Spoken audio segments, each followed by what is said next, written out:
Hello everybody, and welcome to our webinar providing some crucial information on our new standard, British Standard BS 9347. I want to thank you for coming and apologise in advance for my voice, which is making me sound like a Disney character this morning. But just to let you know, I'm Beverly Webb. I'm Lead Standards Development Manager for the security sector, and I have the great pleasure to bring you just some of our experts who provided their valuable and immense knowledge and experience to take us from a blank page to the creation of this new and much needed standard. So as you know, this is a listen only webinar, um, but we would like to invite you to click on the Q&A button to ask us any questions, and we'll have a panel Q&A session after the final presentation. If you have any technical difficulties, then please also pop it in the Q&A question box as well, and we can address that. So without any further ado, let me introduce you to Dave Wilkinson. He's the chair of the technical drafting panel, as well as both of his parent committees, and as well as a key stakeholder and collaborator to our portfolio of standards. And if that wasn't enough, he's also moderating this webinar today.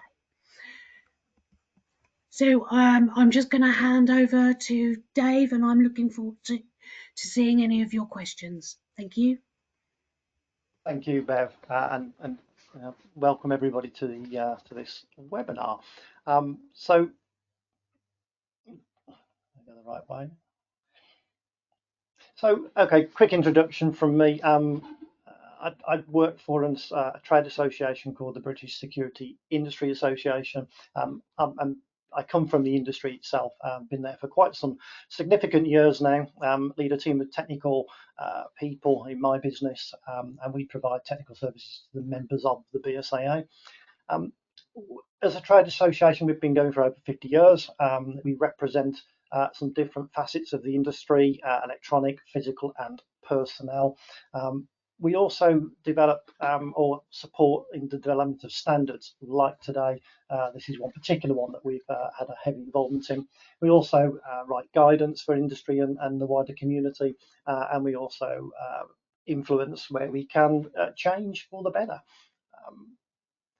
So without going further into that, I think it's really important to maybe explain a little bit about British standards and what we do before we hit into the main topic here, just so it sets the scene. And as you'll see on the screen there, there are various committees which are relevant to this particular standard. So I'm only explaining these because I think you need to understand how the standard gets developed. We have what we call a parent committee. So we have what we call GW1. It's the group that looks after the whole of the alarm security portfolio, which includes video and electronic security systems generally. Within that section, they have a subcommittee called GW110. That's the actual video surveillance systems, or VSS as I'll refer to it going forward. That's the committee that's responsible for any UK standards that are developed, this one included, and also it contributes to European and international standardisation. And then underneath that, we have the particular panel which was responsible for producing this standard. So the authoring panel for BS 9347. So you can see there's a structure to how we do this in our world. And I think it's worth explaining very briefly how does this process work. So you may have heard of these, you may be in some of these committees, you may never have heard of them and not quite sure how it works. But I think it's really important to understand a little bit about the development panel. So the committees allow industry and stakeholders to shape standards landscape, both here in the UK, Europe and internationally. Whilst GW110 contributes to video standards, today is more about the 9347. And what I wanted to explain is this particular graphic that we've got on screen here explains a little bit about how the panel is constituted. So we actually have a wide range of stakeholders, and in this particular case, 9347, we had stakeholders from industry. That's the maybe the people that came from our side of the industry, policing, regulators, certification bodies, and different groups which wanted to contribute into this development of this particular standard. But it goes through a cycle. We obviously meet as a committee many times over the course of the authoring of the standard. All standards are then put together and out for comment. So it goes out for public comment. It's not just something that's done by several people in a group and then that's where your standard comes from. And we certainly have to make sure that that transparency is there at every stage of the process. And BSI, that's where it plays its part as the national standards body in the UK. So consensus is achieved within its panel. Not always easy. There's always different opinions, but we aim to achieve consensus so we can actually produce a standard. So that's how the standard is sort of pulled together, and that's done over a period from anything from 1 to 2 years, depending on just how easy or difficult the standard is. And this was a standard through inception. It didn't have a predecessor that you could just say, let's just update on that one. So why is 9347 significant? So to do this, I've got to take you through a journey, but before I do, I think it's worth explaining the type of standard that this is. We're very familiar in the standards regime developing specifications and codes of practice, but this is not necessarily a system standard, it's not a service standard, and it's not a component or specification standard. It's about ethical considerations, which is something slightly unique. Certainly not something I've come across very often, and having been in the industry quite some time, we see this as a bit of an industry first in terms of producing something which taps into all of those different types of standards, but gives you a different perspective. So really, this is all about the ethics in facial recognition technology. So that really is trying to set the scene. So now back to the journey. Its development spans from growing public and industry concerns about the ethical implications and safety of facial recognition technology. So it originated from a special interest group within the BSIA back in 2021. Its guidance, and you'll see what is the front cover actually of the guidance on screen there. It's actually, we called it at the time, Automated Facial Recognition, a guide to ethical and legal use, which we believe was a bit of an industry first of its time. It was developed to bridge both the regulatory and standards gap that existed surrounding the ethical and appropriate use of facial recognition technology in the UK. So the association, the BSIA, recognised the imbalance of discussions across government, privacy groups, industry stakeholders, which had led to the uncertainty and quite rightly the lack of trust over the use of FRT in different applications. So this guide sets out to clarify best practice on a few key areas. So we addressed assessing the need for using FRT. We looked at following an ethical framework. We referred to the OECD's recommendations for their value-based principles of trustworthy AI. We also wanted to cover transparency and consent. We needed to look at avoiding discrimination, avoiding bias in FRT. And importantly as well, governance and compliance for the use of FRT. After receiving positive feedback from many stakeholders, both here in the UK and internationally, still to this day, having the guide publicly available on the Home Office website, we were quite resolute as an organisation in wanting to see the guidance become a UK standard. We felt it was ready to do that. So born was BS 9347. So turning to BS 9347 and what we've managed to do at the kind request and acceptance from BSI, there are a couple of diagrams which I'm just going to show you.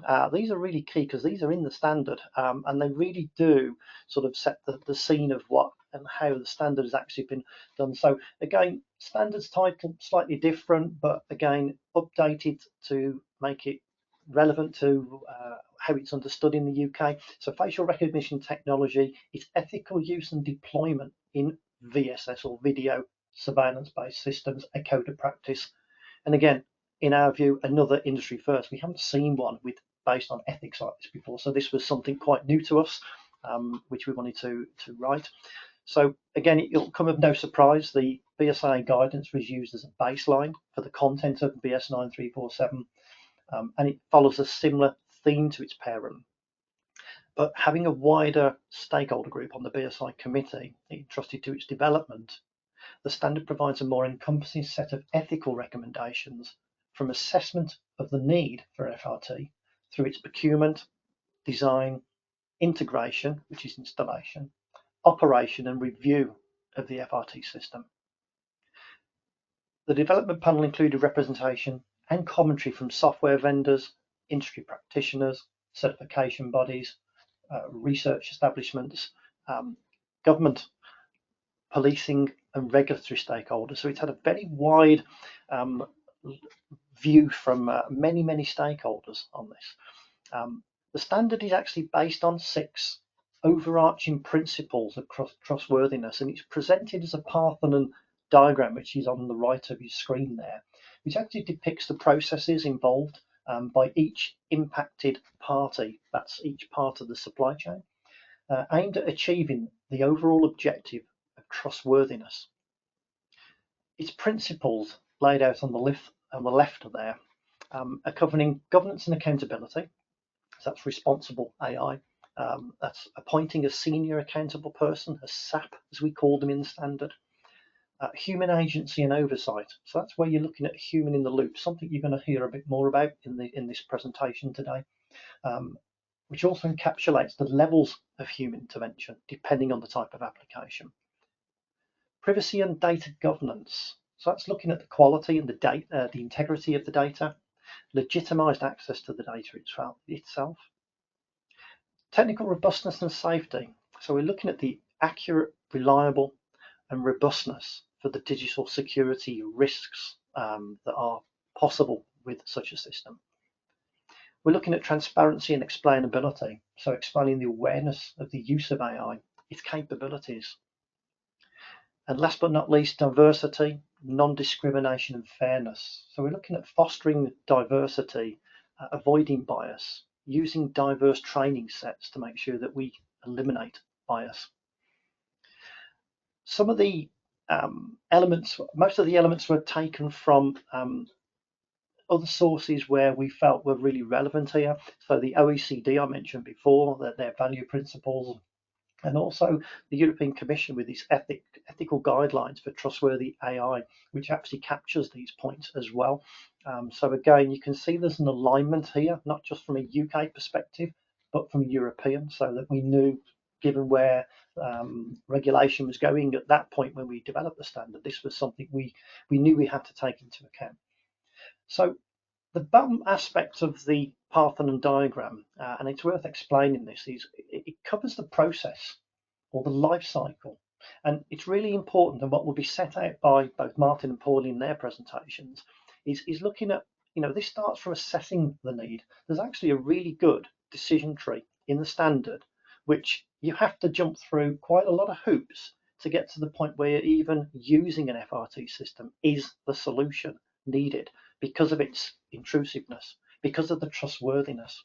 So actually assessing the need through to operation and review is a whole life cycle process, and that's captured on the bottom part of the Parthenon diagram there, and that's something which I think really should resonate with you.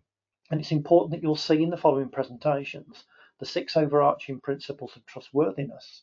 The themes themselves, they run through every part of the standard.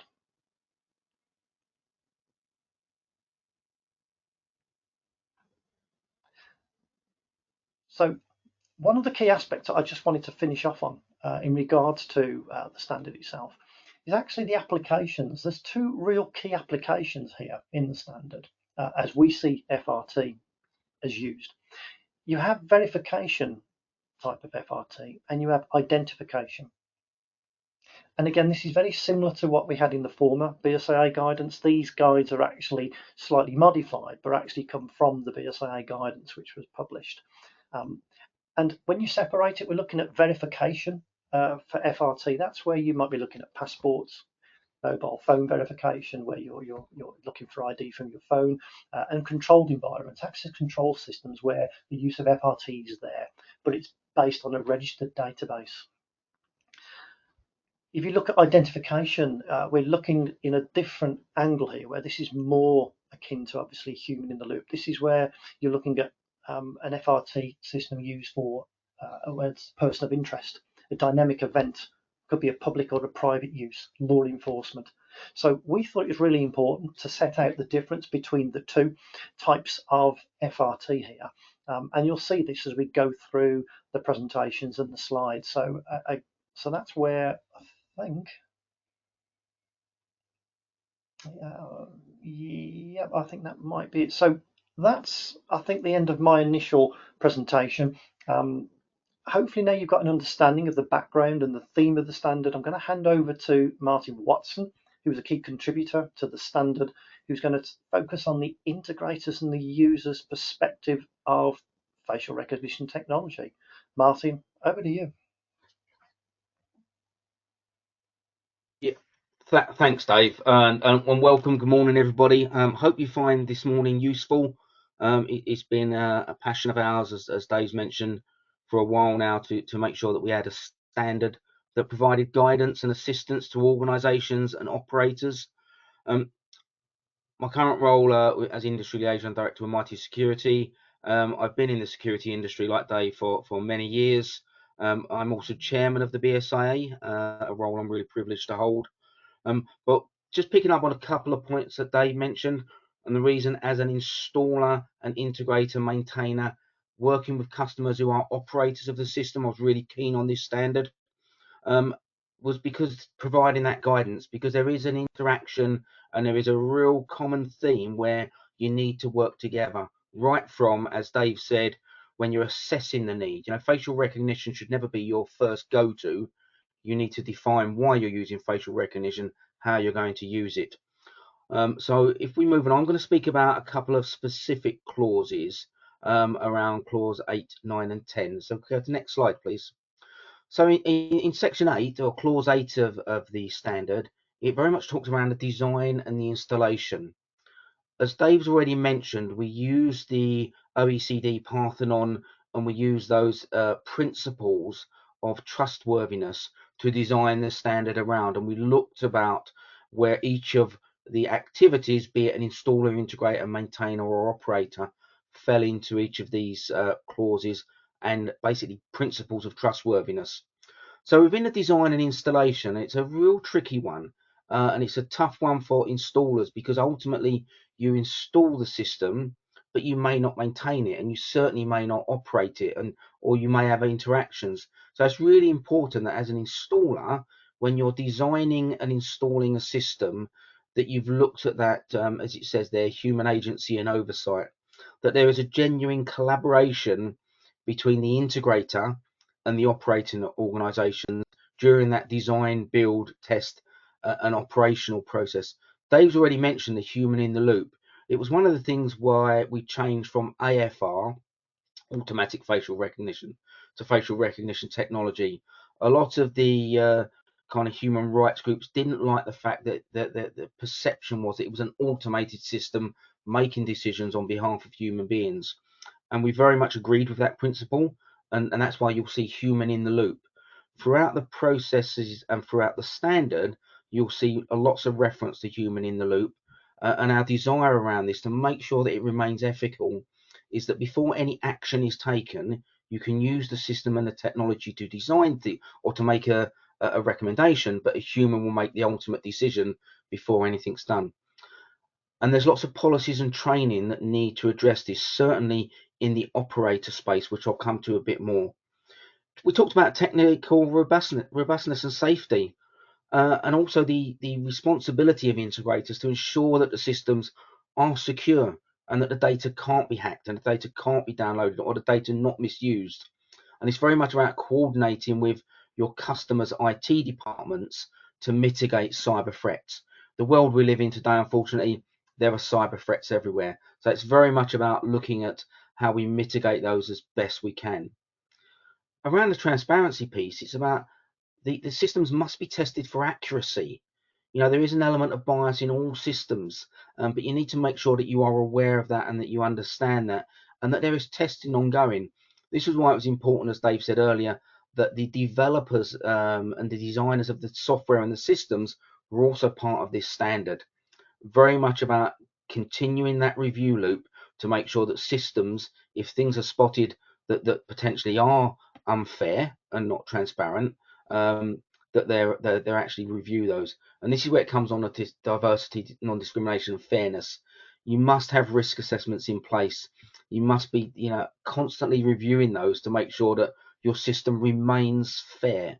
As we've said, as Dave's already alluded to, this system was very much written around the ethical use of facial recognition technology. What we didn't want to do was demonize the technology.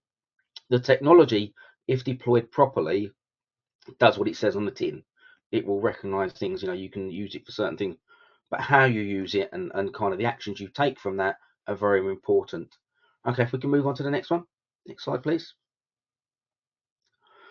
So section 9 is really around the operation. So this is the user, the end users.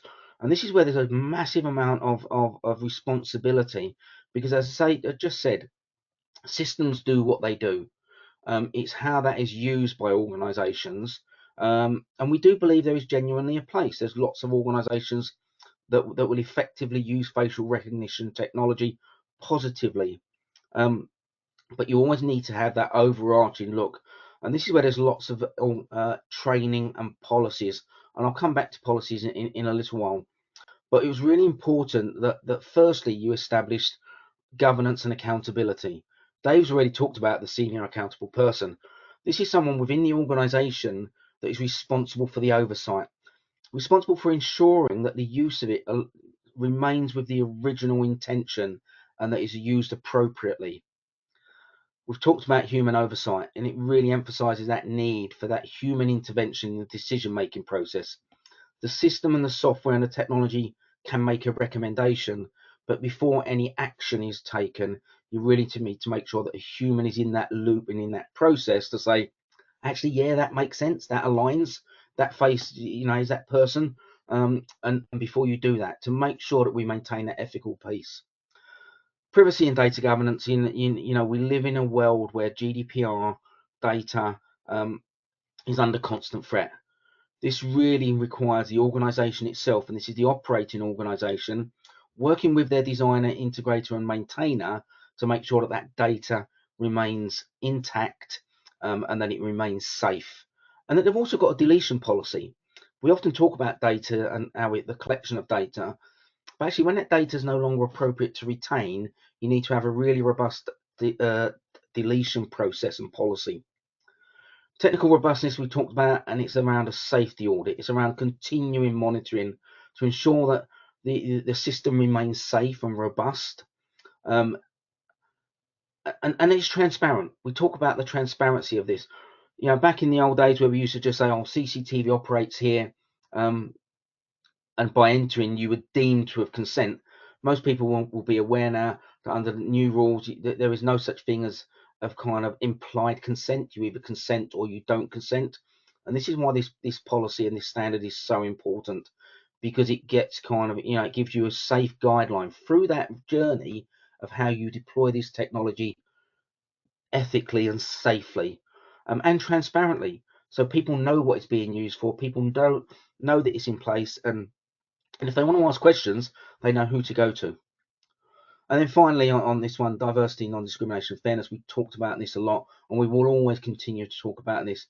We'll talk about organizations being really conscious of that risk of bias, and that before they make any decision, they've got that in the back of their mind, and that all their operators are trained and understand exactly what the risk of that is, and that they include it in their policies and processes. Next slide, please. Review, and I was really keen on this review because as an installer and integrator, I was very conscious that we often deployed systems, and then the original reason that system was deployed and installed changed over a period of time. So I was really keen to make sure that this review process said, okay, why did we do it in the first place? We've jumped through all of these hoops. We've assessed the need. We've procured kind of ethically. We've deployed ethically. And we've gone through all those hoops for a reason, and we need to make sure that reason is still valid, and we need to make sure that the system doesn't have scope, creep to a perspective where it's no longer doing what we originally installed it to do. And that was where a real challenge as a maintainer, particularly if you've installed a system and then you maintain the system, if the operator of the system then changes that use, there needs to be that continuous ongoing relationship that makes sure that there is accountability, that the system is still being used. And if you're going to change that system, then you need to change it and then perhaps review your DPIA, make sure that your any impact of the data remains kind of ethical and justified, and you can kind of make sure that you're saying, yeah, this is why we use it and this is what we do. And then again, human oversight, human intervention in that decision-making process that impacts individuals. Data, we've got to review the data. It should be auditable and there should be plans for improvement. And you've got to make sure that, as I said earlier, if you've got databases, you delete them at appropriate times. You don't maintain that data forever. And then the system, the monitoring piece of the system, software updates, because if the designer of the system and the code writers of the system do updates, you need to make sure that the updates are applied appropriately to make sure that you retain and maintain that secure by design element. Next slide, please. So these, I alluded to these earlier. There's a couple of really useful tables that we spent a lot of time on. If you look through all of the clauses, and I know I'm kind of on the opposite side, but Appendix A is the first table. What this gives you is some guidelines and some kind of steer as to under each of the criteria where we ask for a policy or where we say there needs to be a process, that this is a quick reference guide where you can look at it and say, oh, is it a policy? Is it a process? Is it part of the system, or actually does it cross a couple of boundaries? So that's a really useful table for you to look at and go, what do we need to do, who needs to do it, and where does it sit as a policy, process, or system. Annex B is again a really useful system. We try to break it down to say, this is what you need to think about, this is what you need to kind of satisfy in order to be comfortable that you're using the systems ethically. And you should be able to answer yes to all of these. If you can't answer yes to all of these, then you need to go back to your assessing the need and say, why are we using facial recognition technology? Next slide, please.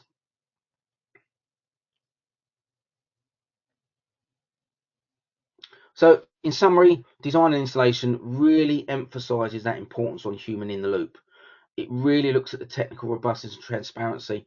And what we hope the system provides you is guidelines so that you can secure so that you can have a secure installation, who's maintaining it, how it's being maintained, and that you're comfortable as an integrator or maintainer that you're testing the system, and then it's fair and accurate.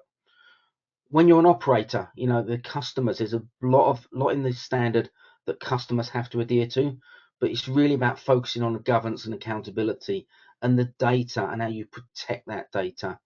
It talks about the need for training. It talks about understanding your data impact assessments and how you may need to review those. And it also, it does comply with GDPR, that the unauthorized access to individuals' data is protected. And section 10 really talks about that need for review. Don't sit back once you've installed a system, once you maintain the system, once you operate the system, think that's done. This is one of those systems that Dave mentioned, because of the impact or the potential impact on it. You have to really make sure that you're constantly reviewing it and that it remains compliant. And again, annexes A and B, really useful tables. So I really hope they're useful to you. And as it says in the thing, if you've got questions, please ask, because I think it's one of those standards and one of those things that we kind of don't always know the answer straight away. But using this standard, hopefully it will help kind of you guys when you're installing, maintaining, and operating systems. And I think that's it for me. And I'm going to hand back to Dave. Martin, thank you very much for that. Yeah, very insightful.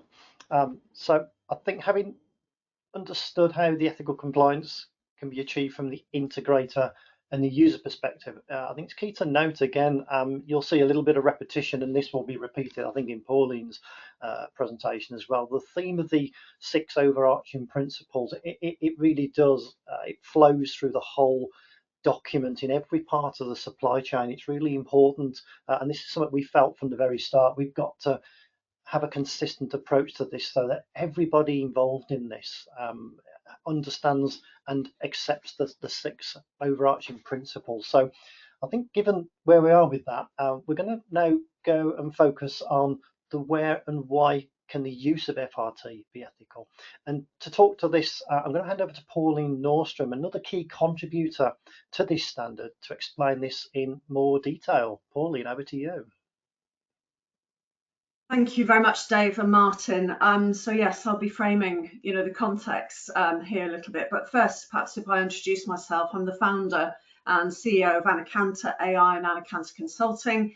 These brands are focused on AI best practice recommendations. We help companies make good choices about AI. We also evaluate risk, we research, we train and advise. Especially around the EU AI Act and emerging standards such as 42001. I'm a former chair of the BSIA. I've been involved with the organisation for over 20 years, and we've written many codes of practice and guidance together, over those years around AI actually as well, 20 years ago. And I'm now non-exec of the BSIA. I'm also a fellow of the BCS, the IOD, the Institute of Directors, and the RSA. So on to my presentation. So next slide, please. I wanted to reframe, these ethical principles are really important. And what's really exciting about this standard is that the group have embodied these principles and operationalized them for business use right the way through the standard. And I'm going to be talking about when, where and why all the way through my presentation. But first and foremost, I wanted to frame the term ethical and really stress how important it is to understand what we mean in the context of AI. And there can certainly be different interpretations based on the values and beliefs of individuals, and also contrasting regional cultures. Ethics may be sidelined if an activity is considered questionable but not illegal. These perspectives suggest that the ethical element of the use of AI may be considered optional, or it may be inconsistent if it's down to individual values rather than a necessary embodiment in the entire AI system lifecycle for safety and the protection of fundamental rights. So many of the harmful effects of AI were in fact unintended consequences, which demonstrate that not every possibility can be designed in by developers who also may not have a broad enough perspective or be accountable for the choices regarding its use.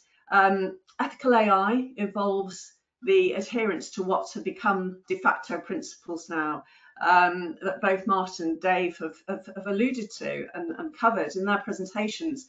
And these principles form the foundations now of trustworthiness in AI systems and guide responsible AI deployment.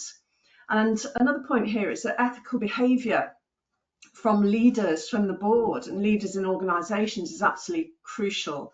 And that's because the leaders set the attitude towards governance. You can have governance codes and checklists, but if the attitude doesn't recognise them and take them seriously, it's not going to be implemented necessarily. And what we see is that the development and deployment of AI will also reflect the behaviour and attitude towards it. So the ethical compass for AI is principles-based. Which principles? And we talk about OECD AI principles a lot, and they're embodied in the standard. And what's important to know about these principles is that they have been adopted in almost all legislation, proposed regulation and guidance around the world, including international treaties and agreements. And they do emphasise all the points in the standard: transparency, accountability, fairness, inclusive growth, sustainable development and human-centred values. And as Dave explained, the European High-Level Experts Group took these principles and then simplified them and have embodied them. The Union has embodied them in the EU AI Act now. And these principles are in the recitals of the Act. And it is encouraged that the principles are adopted for all AI in Europe, but also the principles are embodied in the high-risk AI requirements mandated in law now. And the systems will be certified against standards that support this process. So they really are very important. And further to this, the UK AI strategy, regulatory strategy, incorporates 5 of the OECD principles, being safety, transparency, fairness, accountability, privacy. So there is repetition, and we'd like you to take away from this, a really good understanding of what these principles are, and think of them every time you make decisions around facial recognition technology. So in practice, the embodiment of these principles involves 2 critical aspects. Business process, so how do we take principles and make them into actions that businesses can actually manage through all of their functions and leadership structures.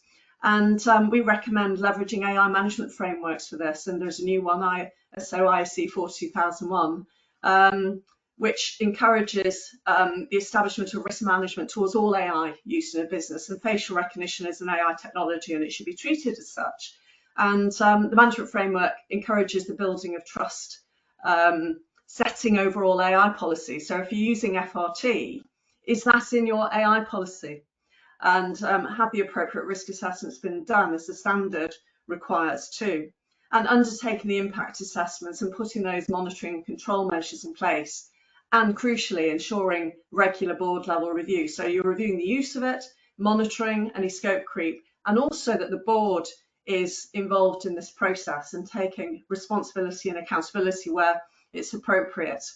The legal requirements in the UK can be confusing at times. There is a bit of a patchwork of non-specific AI regulations, alongside businesses needing to figure out how to embed trustworthy principles.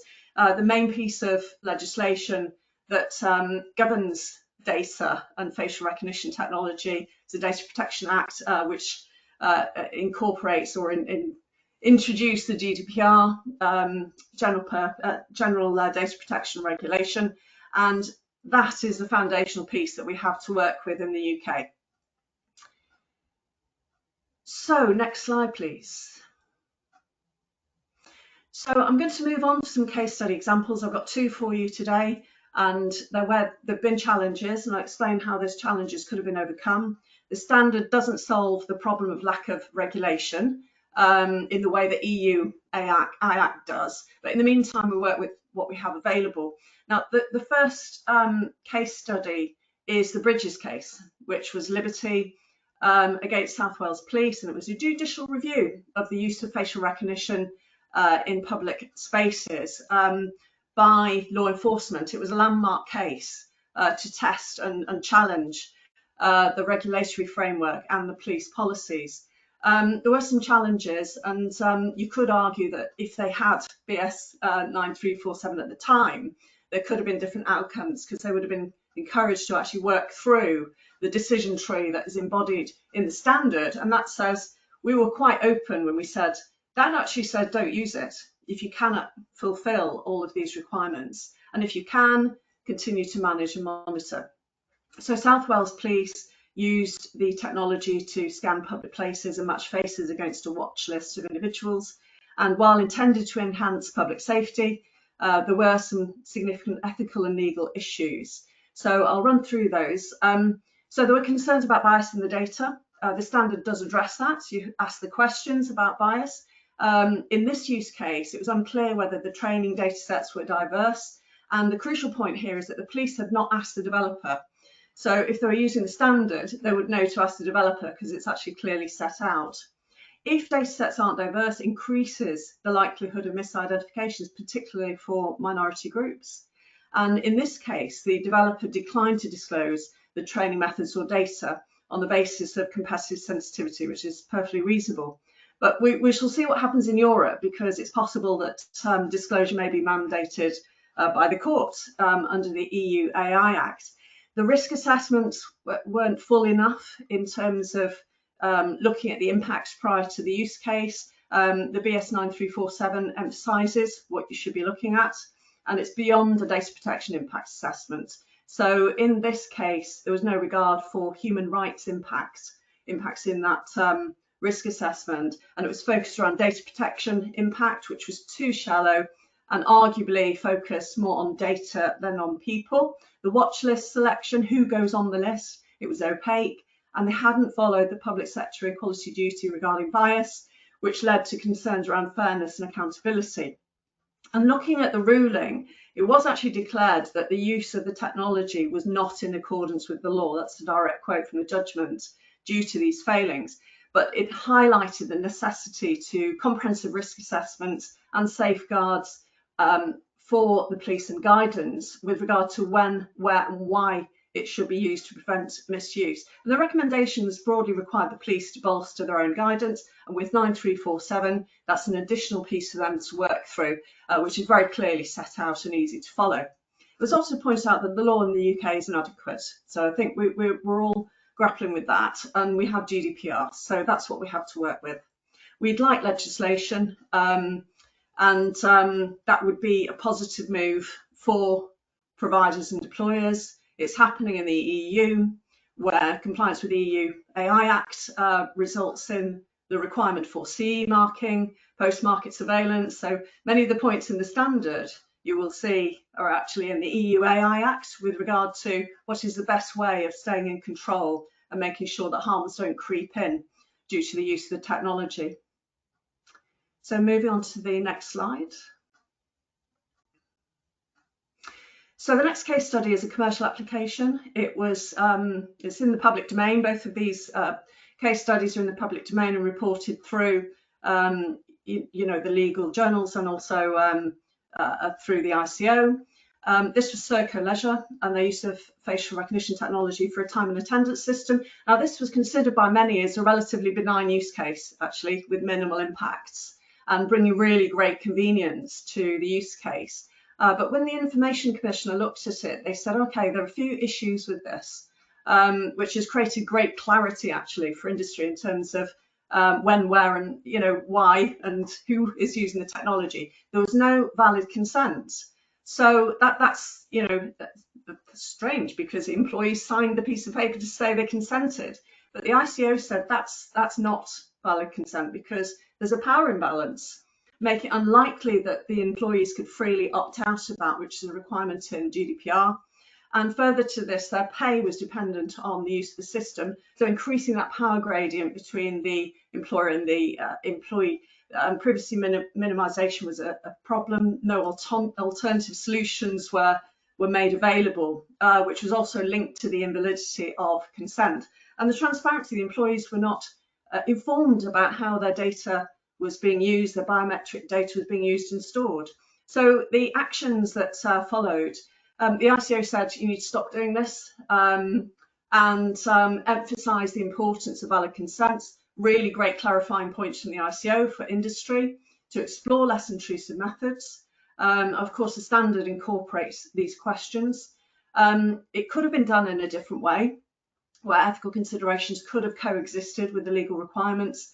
But it looks like Serco have chosen to eliminate the technology, but all they had to do was unhook the time and attendance and have an alternative.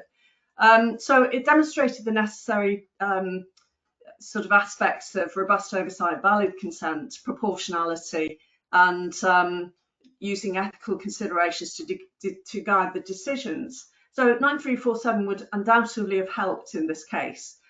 We would hope that they take a good look at it and consider, whether they would be able to achieve an ethical deployment as a result of using the standard. So next slide, please. So just picked a few of the principles, not to go through them all again, but these are some of the areas that you need to keep thinking about, which is the proportionality of the deployment. They should address specific necessary purposes.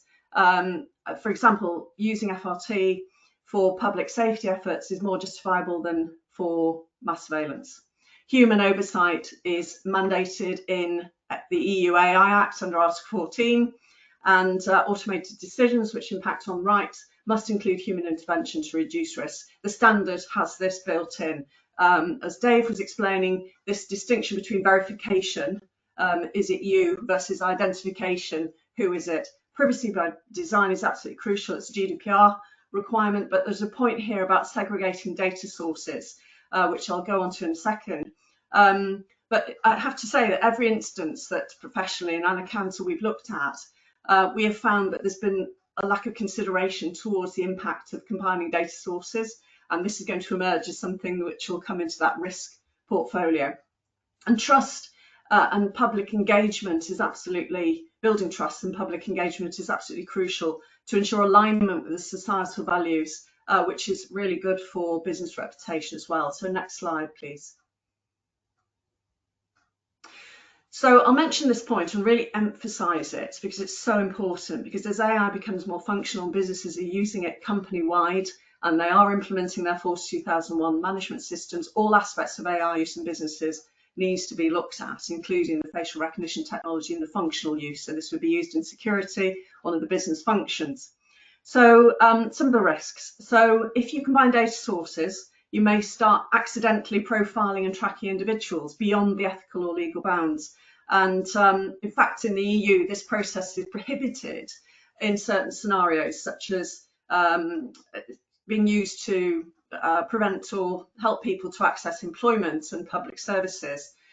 Data breaches could expose sensitive information. For example, a face map, which is considered anonymous until it's attached to identification and identifying data, which isn't just the name and address. Identifying data, personally identifiable information, could be inferred through context. And that is a point that is missed. There tends to be a literal interpretation of this. So if you matched up your face map with ID or inference of ID, you could be putting together data that isn't meant to be together. AI is really good at finding patterns in data and could correlate them really helpfully for a bad actor automatically.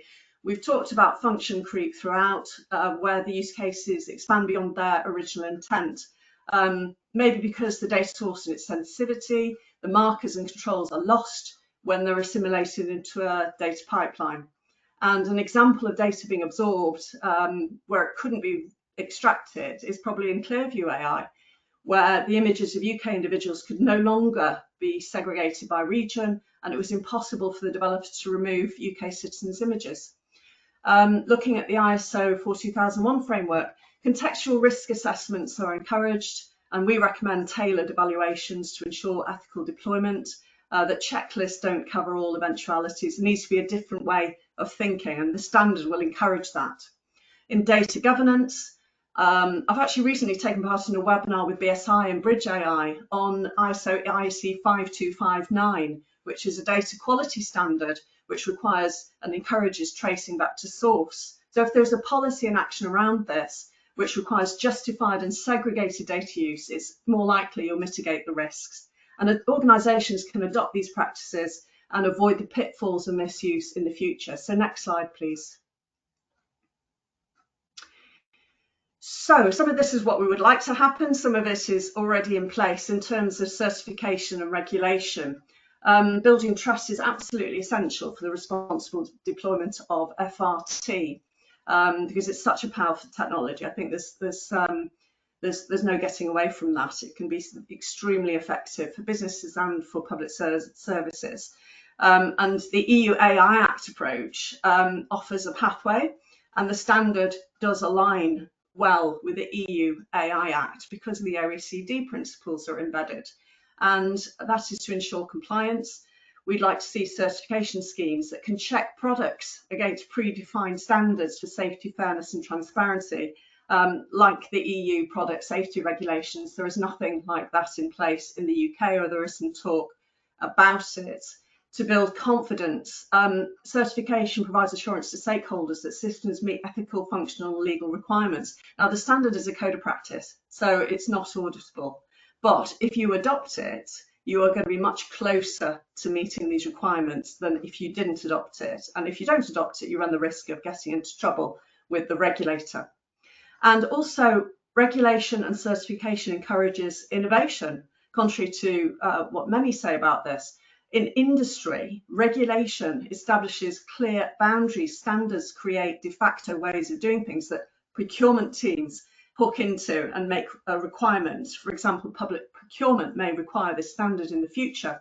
It's very important and relevant to industry. So the UK has an opportunity to lead in responsible AI through engagement with industry, really listen to what industry is saying, and also by adopting similar measures to the EU and adapting them and embedding them in national policies. There's more work to be done, but BS 9347 is a clear, operationalised, de facto way of doing things which follows established principles embedded in international law. It's a very important standard. So next slide, please. So to conclude, the decisions about when, where and why FRT is used involve the engagement of the principles, robust governance, strong leadership, by aligning with 9347 and Force 2001 and adopting trust building measures such as certification. Organisations can ensure that FRT serves business effectively to maximise profit and efficiency while fostering good business culture and fairness while protecting human rights. And if it is used by public authorities and it is done in a way which serves society's best interests, this is how FRT can be ethical, but only if these practices are put in place and followed and monitored. And that's it for me. Thanks very much. And back to Dave.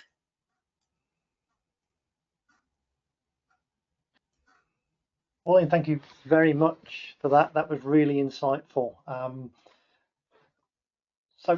Having demonstrated how I think the use cases have highlighted some of the shortfalls maybe in the ethical use of FRT and how ethical use can be achieved using the standard. I think again, you can see the theme that's running through this in terms of how the standard addresses the 6 overarching principles of trustworthiness that we talked about earlier. So again, I think if we were to have had one of the software vendors maybe that also contributed to the standard on this call, you'd probably see exactly the same theme there, that again, every part of the supply chain has to adhere to this. They follow this, then it flows through, and hopefully, we end up with a trustworthy FRT system.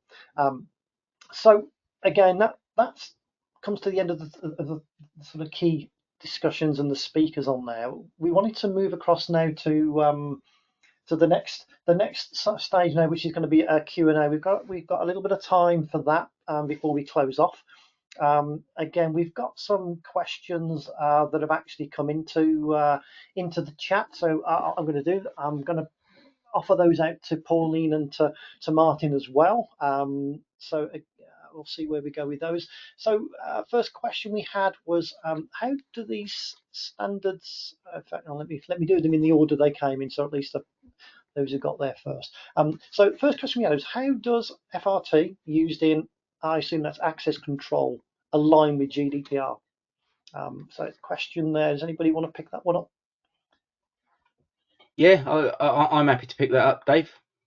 Sure. I mean, I think from an integrator, from installer operator's perspective, and it was one of the reasons we talked about the verification versus identification, because it's involved in an enrolment process, because you've enrolled and you've accepted it, then it's less kind of fraught with danger. However, as Pauline said, you need to be really clear about why people are enrolling, and also the fact that you can't force people to enroll. Now that's a really interesting kind of dichotomy from that perspective, because effectively you're saying you need to enroll for access control to get into the building to do your job.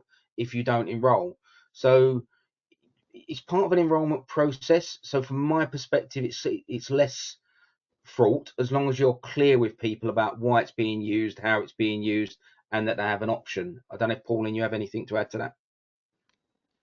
I think that sums it up really. And also, if someone doesn't want to use it, that might be equivalent to them not being recognised by the system because of bias in the data sets, or they can't actually reach the reader. They might be in a wheelchair. So, the reader is not accessible to them, and they're habitually late as a result of that, which could impact on their job. So it's really stressing the importance of making sure there's an alternative and that people are treated with respect and dignity in terms of refusals, even if they're enrolled. But I think the systems that are doing this now are extremely robust, and because it's a very controlled environment in terms of presentation of face to the product, the read issues are much lower than they used to be. But in terms of GDPR, you can do it as long as the consent is informed and it's valid. So remember that Serco case. So that's the one I would consider you think about. Don't don't link it to conditional aspects, as Martin has said. There needs to be an option to do something else. Thank you for that.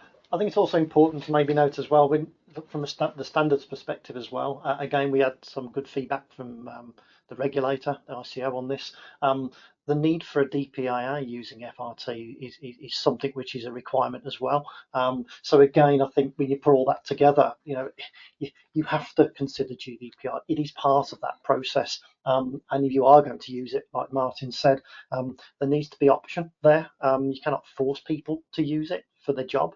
So I think, again, some really good points made on there. And again, thank you to the question, the person who raised the question on that one. Really appreciated. Hope that answered that question. Next one I had was, is there any specific legislation or governance around the use of FRT in aviation security screening, particularly for checkpoint screening of airport and online staff and crew and cargo?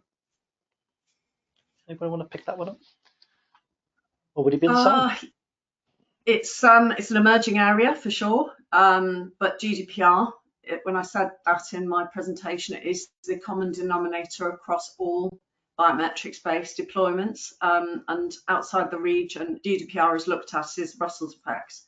GDPR is looked at as the gold standard for data protection, but the aviation industry is working on this, as my colleagues will know, and expect specific guidance emerging around these use cases, but it's not dissimilar to access control, and also in terms of the level of risk and safety requirements in that environment.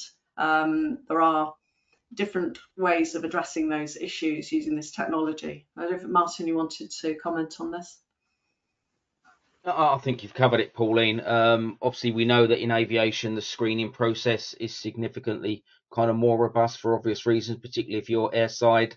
But as Paul says, it's an evolving or an emerging kind of set of standards and situation. And also, in terms, so it's quite a complex area because there are many different factors. So is it border control? What is it? Because there are different guidelines and rules with regard to border control. So if you are using it in that scenario, then it is a separate topic altogether, and probably beyond what we can cover in this presentation. But GDPR is the baseline. Thank you. I appreciate that. Some good answers there. Another question that has come in. How do these standards impact the whole supply chain? I think if I was to, sorry, Pauline, go for it.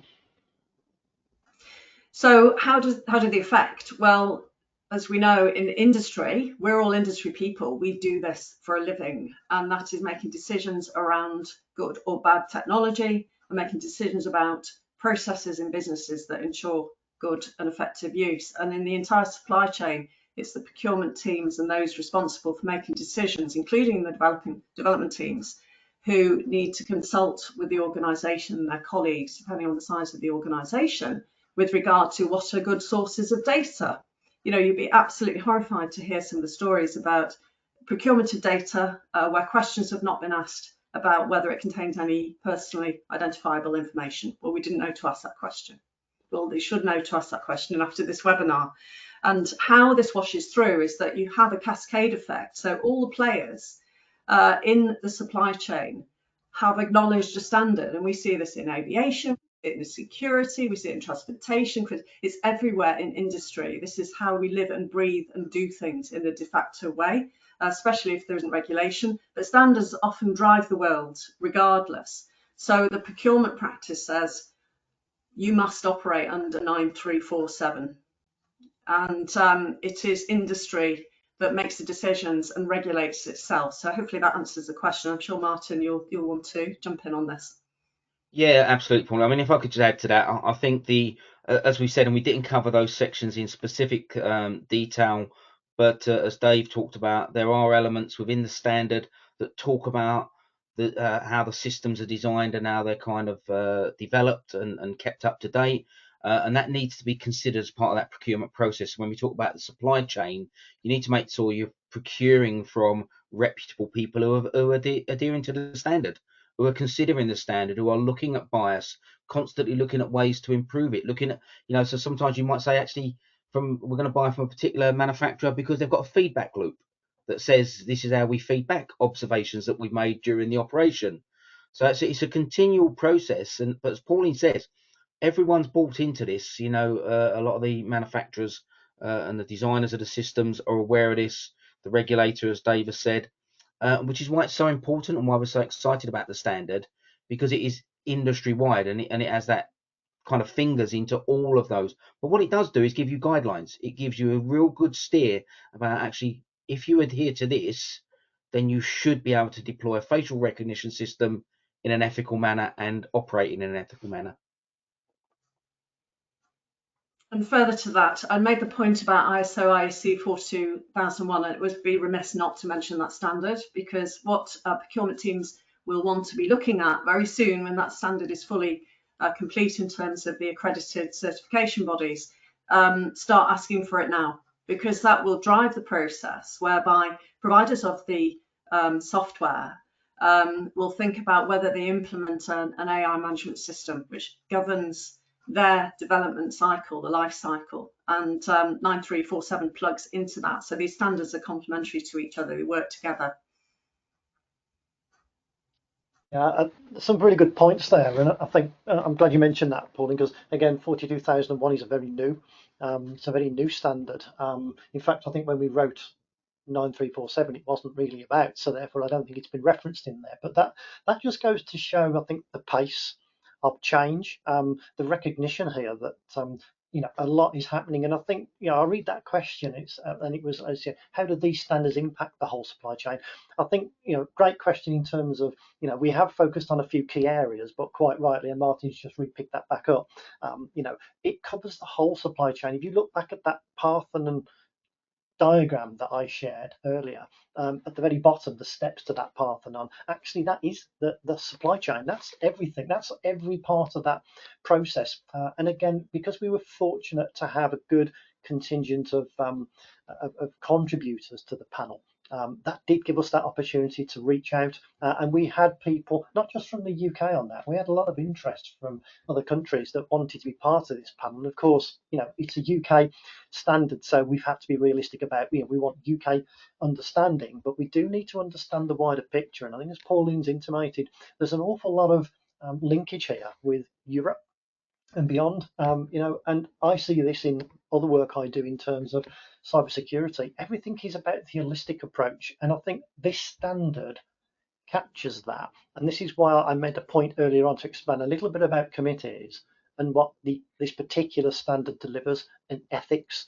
It's not something that we're used to writing, so therefore this is quite unique. It is first, as I see it, but I think this has got so much potential of use, and if used correctly and appropriately, and after an assessment, if you decide FRT is the right solution, I think we're covering all bases. And to have buy-in from regulators, parliamentarians, these were really important factors in this development. So it didn't just look like the industry wants to do its own standard. When we talk of the industry, the context here is the whole, encompassing, everybody's got the involvement and everybody was invited in terms of different perspectives. It wasn't a closed discussion. It wasn't just a few people that had products to sell. It was a much wider perspective. So I think that captures probably that questioning in good detail. I'm quite conscious we've got 10 minutes left, and we do need to get some closing remarks. I've got one final question before we close off this particular area. What have we got? Okay, do you believe there are any crossovers or additional considerations between this standard and the NDAA block list? Can anybody answer that one? They're totally unrelated subjects. So that's a US requirement. Yeah. Which relates to originated in the John McCain amendment, and mandates certain aspects of the development and makeup of products should exclude in particular Chinese components, to sum it up in a very simple way. It's not the full thing, but how do they relate? Well, they don't, except if the question were framed in a different way. If it's about, do you buy Chinese surveillance products? I can't answer that question. That's down to the buyer to make those decisions. NDAA does not apply in the UK. It's a US requirement. So hopefully that answers the question.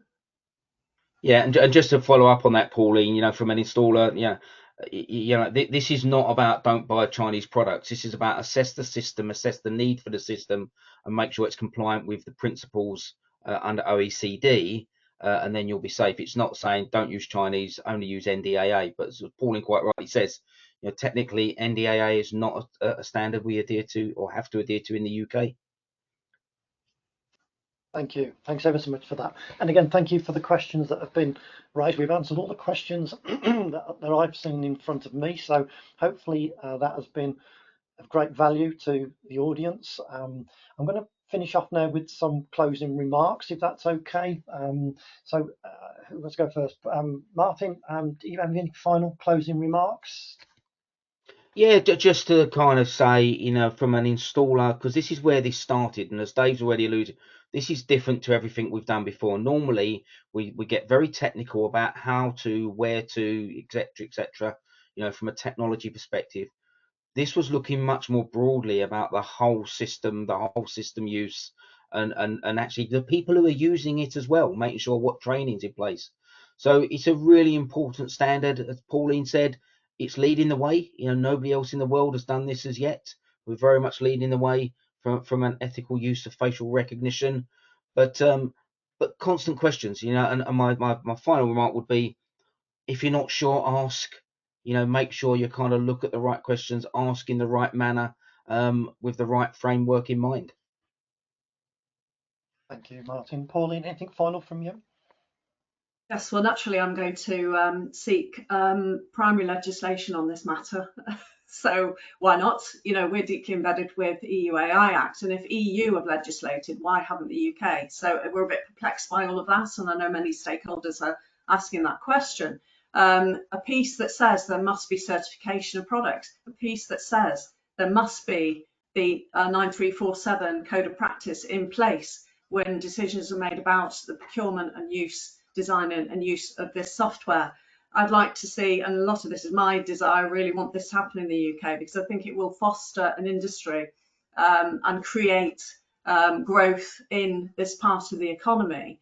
Uncertainty leads to no decision in industry, because the risk is on those businesses. They pay the price. Government isn't paying for this. Businesses have to create a profit, and they sustain themselves.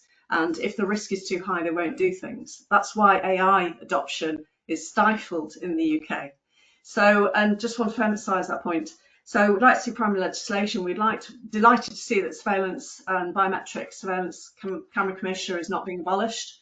That's been removed from the latest iteration of the Data Protection Act amendments. So that's a good move, but we'd like to see more.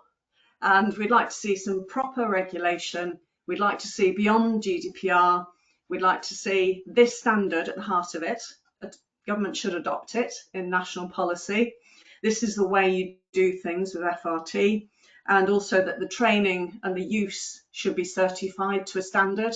The industry is doing this and has done this extremely well for many years, and will continue to do it.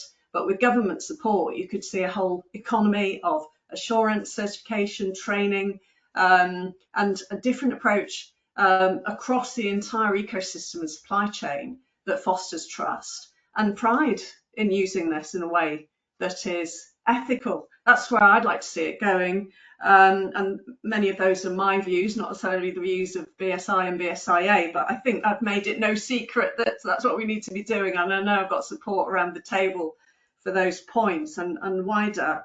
So why not? What are we waiting for? This, it can be done. So we'd like to see that. And in the meantime, look, people have put a lot of time into this. We've had the best possible people around the table, experts in their field. We've had the developers around the table. We have had opponents, so not everybody agrees, and we've invited them in to be part of this dialogue, to consider all views. And we know that some quarters want an outright ban, but even in Europe they've accepted that there are positive use cases if it is properly governed, and that is what BS 9357 caters for. And I think that it has done, and the entire panel has done an incredible job of incorporating these principles right the way through it. And I would highly encourage those on the webinar to adopt it and start using it straight away. Pauline, thank you so much. You've probably stolen most of what I was going to do in my summary, but I'm going to say my little bit, because again, I put the BSI hat on. I put my BSIA hat on as well. So from my perspective, I think whilst regulatory, which includes certification, by the way, frameworks are developing both here in UK, Europe, and internationally. We believe the standard sets a benchmark for FRT and the wider AI landscape, since the principles set out in the standard equally apply to AI. Given experiences in Europe, seeing standards become what they call harmonised standards to underpin EU regulation, we are keen to see standards like BS 9347 follow a similar trajectory here in the UK to become what is known as delegated standards, the equivalent. So they are underpinning legislation in the UK. Written by a broad range of stakeholders, they form the greatest example of standards at the best. They're fit for purpose and wholly relevant to the sectors that they serve. Protecting citizens' rights whilst enabling innovative technology remains at the forefront of our work. BS 9347 sets out to achieve this in a robust and repeatable format to its peers across the AI landscape. I'd like to highlight and thank the depth and breadth of contributors to the development of the standard, which includes software vendors, industry installers, integrators, certification bodies, policing, parliamentarians, regulators, the researchers and the think tanks that have all contributed. So I want to thank you for your attendance today as the participants. I hope you found it informative and inspiring. I also want to thank BSI for enabling the webinar today, showcasing one of their latest standards. But not least, I want to thank both Pauline and Martin for their participation today, sharing their insights, their knowledge on what is a very important topic. I'm now going to hand back to Bev now to provide some final information just for the closing of the session. Hopefully her voice is good enough just to finish this last bit. Bev, may I hand over to yourself? Thank you. Yes, it just remains for me to say thank you so much for to our presenters. Brilliant, thank you very much. I know so much more now. And also thank you to everybody who attended. It's really great that we appreciate you taking the time out of your days, your busy days, to attend our webinar for a standard that we're really proud of. So I just wanted